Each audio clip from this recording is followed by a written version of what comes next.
लेकिन यह कैसे मुमकिन है? कैसे रूस यूक्रेन वॉर मिडिल ईस्ट के दो देशों में जंग की ज्वाला भड़का सकता है? आज इस इनसाइड स्टोरी से पर्दा उठ रहा है। आज हम आपको बताने वाले हैं कि कैसे इस महायुद्ध में रूस का मददगार बन रहा है ईरान, इजराइल के लिए खतरा पैदा कर रहा है, और कैसे अब इजराइल धीरे धीरे युद्ध में डायरेक्ट एंट्री के रास्ते पर आगे बढ़ रहा है। जरा देखिए रिपोर्ट।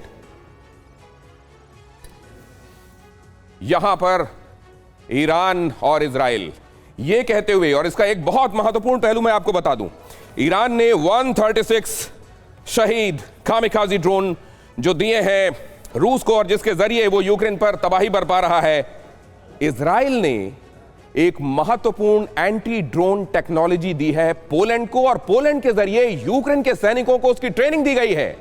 और इसीलिए बीते दिनों यूक्रेन की तरफ से एक ट्वीट करके पोलैंड का शुक्रिया किया गया था, क्योंकि आप जानते हैं ये इजराइल की अपनी पॉलिसी में है कि वो सीधे एडवांस डिफेंसिव टेक्नोलॉजी को ट्रांसफर नहीं कर सकता है यूक्रेन को। इसलिए पोलैंड के जरिए उस टेक्नोलॉजी और उसकी मदद दी गई है यूक्रेन को, जो कि ड्रोन से निपटने में मददगार है।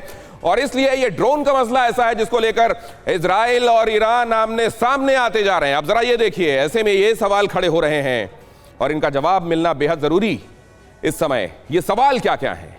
सवाल ये रहे आपके सामने, क्या इजराइल वर्सेस ईरान नया वॉर फ्रंट खुलने वाला है और उसकी वजह है ट्रिगर पॉइंट बनेगा रूस यूक्रेन युद्ध? क्या युद्ध के बहाने ईरान और इजराइल आमने सामने होंगे? ईरान रूस की दोस्ती युद्ध में क्या इजराइल की एंट्री कराएगी? क्या यूनाइटेड स्टेट्स नेटो के दबाव में इजराइल रूस के खिलाफ उतरेगा?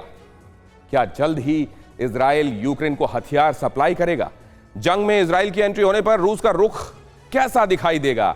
क्या करेगा रूस? क्योंकि रूस अपनी तरफ से इस बात को लेकर वॉर्न करता रहा है। वो कौन सा ट्रिगर पॉइंट होगा जो इस वॉर का रुख मोड़ देगा? रूस के मददगार बने ईरान को जवाब देने के लिए इजराइल भी युद्ध की ज्वाला में कूद पड़ेगा और इस लड़ाई को पहले से ज्यादा विध्वंसक बना देगा। ये रिपोर्ट देखिए। रूस को ईरानी ड्रोन की सप्लाई, रूस को ईरानी मिसाइल की सप्लाई, मॉस्को का वेपन फ्रंट बना तेहरान। नया war front Israel versus Iran. ये कहना बिल्कुल गलत नहीं होगा कि रूस यूक्रेन महायुद्ध में इजराइल की एंट्री होने वाली है, क्योंकि इसके संकेत उस वक्त ही मिलने शुरू हो गए थे जब रूस ने ईरानी ड्रोन से कीव के शहरों को टारगेट किया और इजराइल ने यूक्रेन को ईरानी ड्रोन की इंटेलिजेंस दी। हालांकि तब इसे युद्ध में इजराइल की इनडायरेक्ट एंट्री के तौर पर देखा गया। खतरे की बात यह है कि जल्द इजराइल वॉर में डायरेक्ट एंट्री ले सकता है, लेकिन ये क्यों और कैसे होगा ये भी समझ लीजिए। ईरान लगातार रूस को हथियारों की सप्लाई बढ़ा रहा है, मॉस्को को ड्रोन के साथ साथ मिसाइल मुहैया करा रहा है। इजराइल पर यूएस नेटो से यूक्रेन को हथियार देने का दबाव है।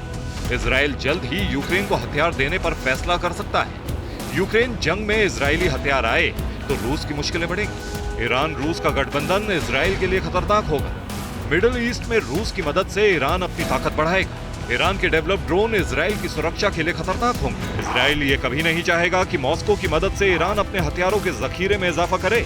लिहाजा रूस ईरान को आगे बढ़ने से रोकने के लिए वो यूएस और नेटो के साथ आएगा और यूक्रेन को हथियार मुहैया कराएगा, जिसके बाद इस युद्ध में संघर्ष ईरान वर्सेस इजराइल होना तय है। गौर करने वाली बात यह है कि इसकी धमक सिर्फ यूरोप ही नहीं बल्कि मिडिल ईस्ट तक सुनाई देने वाली है।